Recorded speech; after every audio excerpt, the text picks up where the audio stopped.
G'day, here's a few pieces of seam opal from Lightning Ridge. The piece at the bottom here looks like a piece of fossil perhaps. It's seam opal, rules in millimetres, and it's been wetted to help bring out the colours. We'll have a look at this bit first,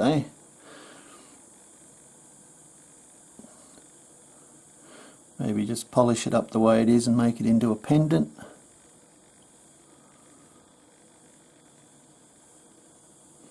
Make that the face. Clean up a bit more, I think. This piece is reasonably flat. It's nice electric blues, greens. Again, this piece is similar.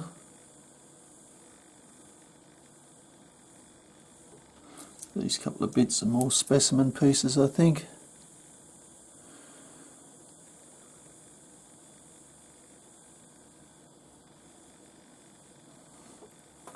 Lucky last.